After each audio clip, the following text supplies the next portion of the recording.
Lord ఒక చిన్న prayer session ని స్టార్ట్ చేసుకున్నామా. స్తోత్రం తండ్రి, స్తోత్రం యేసయ్యా దేవా. ఈ మరి తండ్రి ఇంకో సెషన్ లో కలుసుకోవడానికి సహాయం చేసావు. మరి మేము స్టోరీ వింటుండగా మాతో మాట్లాడి బలపరచమని, పిల్లలందరికీ తోడుగా ఉండమని, నువ్వే సమస్త మహిమ గంత ప్రభావం మంచి నజరేయుడైన యేసునామమున అడిగి వేడుకొంచున్నాను తండ్రి, ఆమేన్. మరి ఇంకెందుకు ఆలస్యం, స్టోరీలోకి వెళ్ళిపోదామా.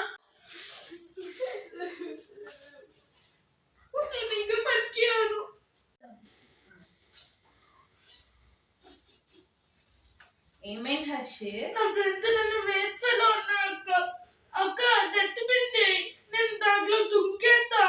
డస్ట్బిన్ ఎందుకు హర్షిత్?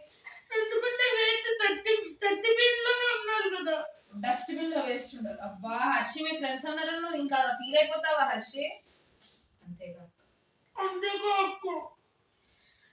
ఇలా కాదు, ఫస్ట్ పద నీకు స్టోరీ చెప్పాలి. అనగనగా మా ఊర్లోని ఒక ఆంటీ ఉండేవారు పిల్లలు. ఆ ఆంటీ ఇంట్లోని వాటర్ సరిగ్గా లేకపోవడం వల్ల, వాటర్ ప్రాబ్లం ఉండడం వల్ల కొద్దిగా దూరంలో ఉన్న ఒక వెల్ నుంచి ఆంటీ 2 pots వాటర్ తన భుజం మీద మోసుకుంటూ ఇంటికి వాటర్ తీసుకొచ్చేది అనమాట. అలాగా వాటర్ తీసుకొస్తూ ఉండేది. అయితే అలా కొన్ని రోజులు అయింది. ఒక రోజు మరి ఆంటీ 2 pots లో వాటర్ మోసేది కదా, ఒక పాట్ కి ఒక చిన్ని క్రాక్ అవుతుంది అనమాట, ఒక చిన్ని హోల్ వస్తుంది అనమాట. అయితే ఇంకా దాంట్లో నుంచి వాటర్ లీక్ అవ్వడం స్టార్ట్ అయింది. ఆంటీ ఆ పాట్ ని ఏం రిప్లేస్ చేయలేదు, కానీ ఆ క్రాక్ పాటే వాడుతుంది అనమాట. అయితే ఒక రోజు ఏమైందంటే, ఆ మంచిగా ఉన్న ఇంకో పాట్ ఉంది కదా, చూసి క్రాక్డ్ పాట్ ని చూసి చాలా హేళనగా నవ్వుతూ ఎక్కిరిస్తూ ఉంటుంది అనమాట. ఇగో చూసావా, నువ్వు చూసుకున్నావా ఎలాగున్నావో, ఎరిగిపోయావు, నీళ్ళన్నీ వేస్ట్ చేస్తావు నువ్వు, ఆ దారి పొడుగున నీళ్లు వంపుకుంటూ వస్తావు, నాలాగా ఆంటీ నిండా పాట్ ఫిల్ చేస్తే నువ్వు వాటర్ ని ఫుల్ గా ఆంటీకి ఇవ్వలేవు, సగం వాటర్ ఇస్తావు, మిగతావన్నీ పంపేస్తావు, నీ లైఫ్ ఒక వేస్ట్ లైఫ్, అసలు ఆంటీ కష్టం అంతా నీ ద్వారా సగం వృధా అయిపోతుంది, ఆంటీ కష్టపడి అంత దూరం నుంచి తీసుకొస్తుంటే నీ వల్ల సగం 1.5 వాటర్ మాత్రమే ఇంటికి వస్తున్నాయి, అదంతా నీ వల్ల, నాలాగా పర్ఫెక్ట్ గా ఉండాలి, ఒక వేస్ట్ పాట్ అని చెప్పి చాలా నవ్వుకుంటూ చాలా హేళనగా మాట్లాడినప్పుడు ఈ క్రాక్ పాట్ కి చాలా బాధేస్తుంది అనమాట. అవును పిల్లలు, ఆంటీ అక్కడ బావి దగ్గర నుంచి ఇంటికి వచ్చేసరికి ఆ 2 pots లో వాటర్ ఉండాల్సింది కాస్త 1.5 వాటర్ మాత్రమే వచ్చేవన్నమాట.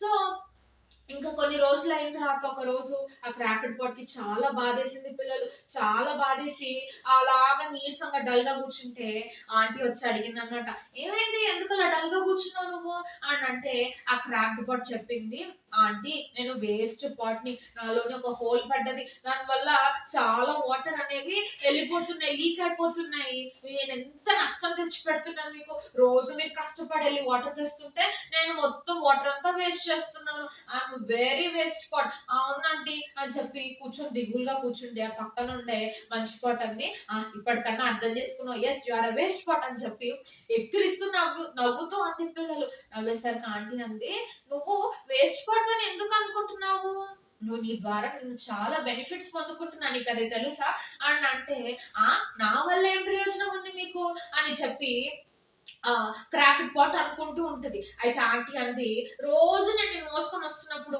రిటర్న్ ఇంటికి వచ్చే దారిలోని నువ్వు ఎప్పుడన్నా అబ్జర్వ్ చేసావా, నిన్ను మోసుకొని వచ్చే దారన్నీ కూడా ఫ్లవర్స్ ఉంటాయి, ఎప్పుడన్నా నువ్వు అబ్జర్వ్ చేసావని అంటే, ఆ క్రాక్డ్ పాట్ అంది, నేనేం అబ్జర్వ్ చేయలేదు ఆంటీ అని అంటుంది అనమాట. అన్నప్పుడు రేపు పొద్దున్న మళ్ళీ వెళ్తాం కదా, అప్పుడు నువ్వు అబ్జర్వ్ చేయి అని చెప్పి అన్నప్పుడు, అలానే ఆ తర్వాత రోజు పొద్దున్న ఆంటీ లేచి వాటర్ పట్టుకొని మళ్ళీ రిటర్న్ వస్తున్నప్పుడు ఆ క్రాక్డ్ పాట్ ఆ ఫ్లవర్స్ చూసి చాలా షాక్ అయింది. అవునేంటి, నేను వెళ్ళే వే అంతా కూడా ఫ్లవర్స్ ఉన్నాయి అని చెప్పి అనుకొని ఇంటికి వచ్చాక, ఆంటీ ఇగో నేను ఆ ఫ్లవర్స్ చూసాను, నిజంగా నేను ఉన్న వే అన్ని ఫ్లవర్స్ ఉన్నాయేంటి అని అంటే, ఆంటీ అంది, నువ్వు ఇరిగిపోయిన పాట్ కదా, నేను నుంచి వాటర్ అనేది లీక్ అవుతాయి కదా, రోజు నేను ఇంటికి రిటర్న్ వచ్చేటప్పుడు నువ్వు ఏ దారిలో అయితే వస్తావో ఆ దారి గుండా నేను అన్ని ఫ్లవర్ సీడ్స్ అనేవి నాటాను, ఆ ఫ్లవర్ సీడ్స్ నాటడం వల్ల రోజు నేను నుంచి వాటర్ అనేవి లీక్ అవుతాయి, ఆ లీక్ అయ్యి ఆ చెట్లకి వాటర్ వెళ్తాయి, కాబట్టి అవన్నీ కూడా చక్కగా ఫ్లవర్స్ మొలుస్తాయి, అప్పుడప్పుడు నేను వాటిని తీసుకొచ్చి ఇంట్లోని ఫ్లవర్ వాజెస్ లోని వీటిలో వాటిలో పెట్టుకొని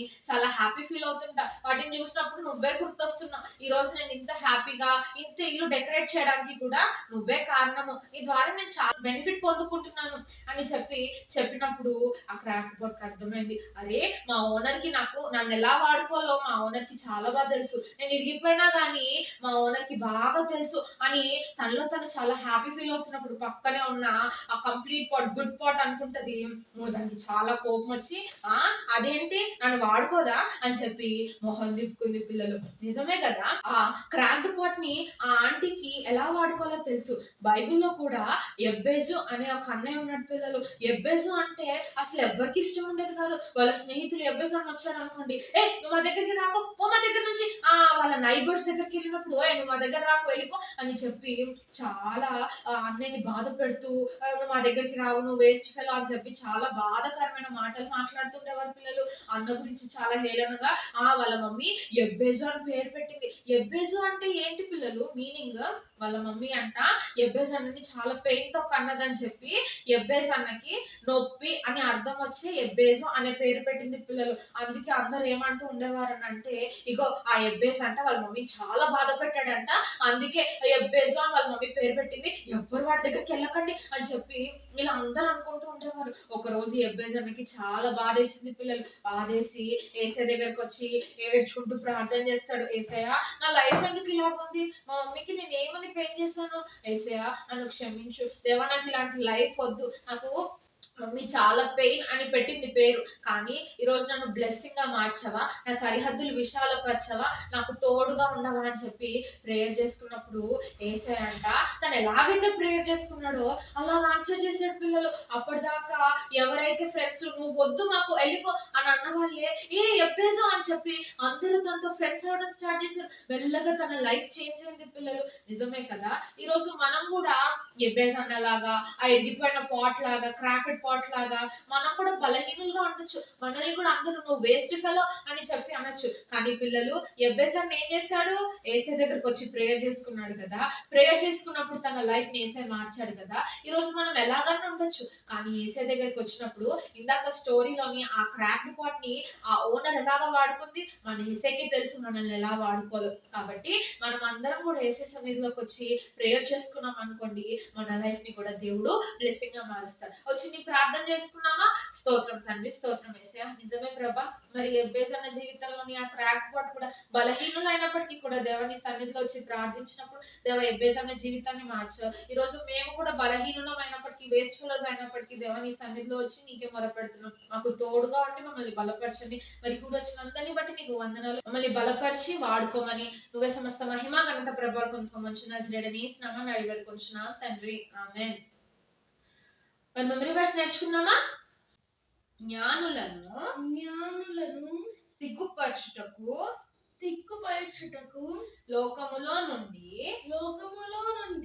వెర్రివారిని దేవుడు ఏర్పరచుకొని ఉన్నాడు. మొదటి కొరింథీయులు చాప్టర్ 1 వర్స్ 27 to 29. అవునక్క, దేవుడు బలహీనులనే వాడుకుంటాడు. మిమ్మల్ని కూడా వాడుకుంటాడు పిల్లలు.